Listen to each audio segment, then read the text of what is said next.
Shalom and good day to you, brothers and sisters in Christ. Have you ever thought about how a business entity ought to behave? In the God at Work series today, let us discuss good governance in the workplace. Now, governance and government are two different things. According to United Nations, good governance has 8 major characteristics. It is participatory, consensus-oriented, accountable, transparent, responsive, effective and efficient, equitable and inclusive, and follows the rules of laws. It assures that corruption is minimized, the views of minorities are taken into account, and that the voices of the most vulnerable in the society are heard in decision making. It is also responsive to the present and the future needs of the society. There are many corporate issues in the marketplace. What are they? First of all, there could be the conflict of interest, financial reporting, auditing issues, whether the accounts is true and fair.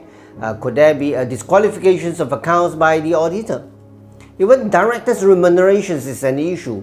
For example, are we overpaying the directors, particularly in public listed companies? How about decision-making powers? Who is actually making the powers?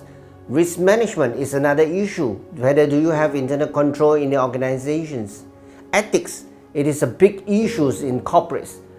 Ethics is actually knowing what is right and what is wrong, then making a decision.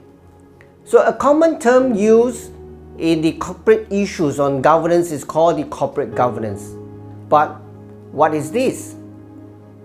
The definitions by ICAEW, corporate governance is the system by which companies are directed and controlled.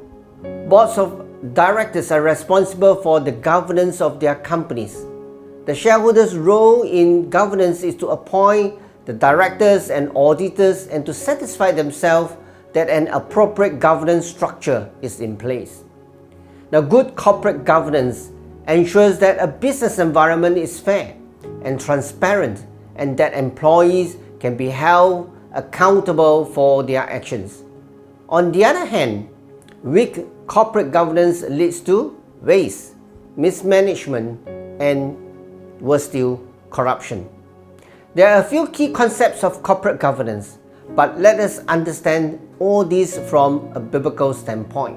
First of all, it is a key concept. It is about transparency, meaning to say that you hide nothing. It is living with integrity. In the Bible, Proverbs chapter 11 verse 3 says that honesty guides good people. Dishonesty destroys treacherous people. The second key concept of corporate governance is independence. Now, making decisions without undue influence is actually an independence. One has independent judgment, which will provide professional advice to the company based on his knowledge and experiences, particularly in a public listed company, giving that independent advice to the board of directors. In the Bible, Galatians chapter 5 verse 1, the Bible tells us that it is for freedom that Christ has set us free. Stand firm, then, and do not let yourselves be burdened again by a yoke of slavery. So if you are making a decision, you are in a position of power, that if you are not independent enough, that means you could be influenced or by the external factor, you are under the pressure to make different decisions. That is not independent, right? Particularly when you are like still holding the yoke of slavery, that you have to make such decision just because for the interests of specific parties. Now, accountability is the third key concept. Biblical accountability begins with taking responsibility for one's own actions and making a conscious choice of allowing God and others to help in accomplishing what is right. Romans chapter 14 verse 12 tells us, yes, each of us will give a personal account to God. Therefore, we need to really be accountable to God at the end of the day.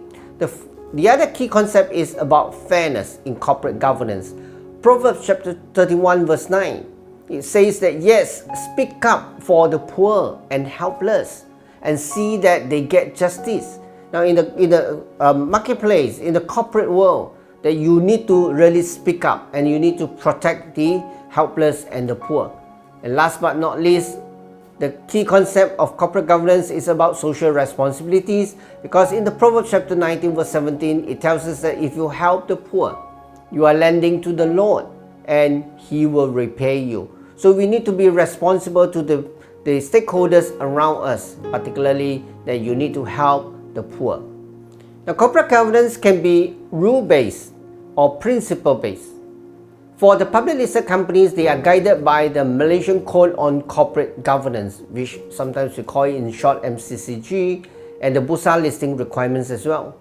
When the public listed companies are guided and made mandatory to follow the rules for the public interest, how then do you think that the non-listed companies, whether they are public or private, and businesses be assured that they are also protecting the interests of the stakeholders like the minority shareholders, customers, and creditors at large? Now, Enron's scandal is a classical case of corporate and accounting fraud in 2001. Their shares have plunged from more than $90 to just 26 cents US cents, and the shareholders had lost $74 billion in 4 years before they actually went bankrupt.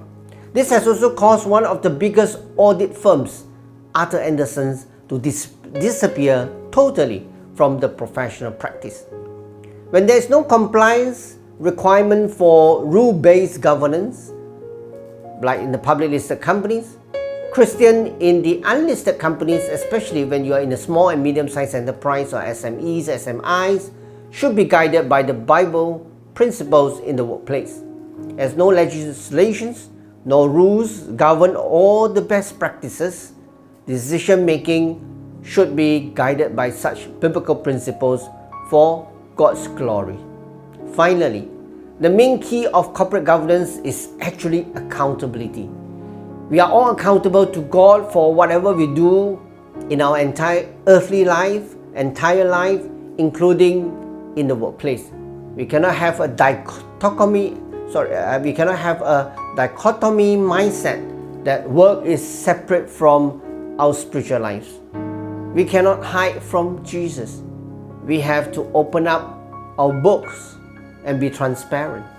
We have to be personally bear the consequences of our actions. May God grant you a fearing heart. God bless you.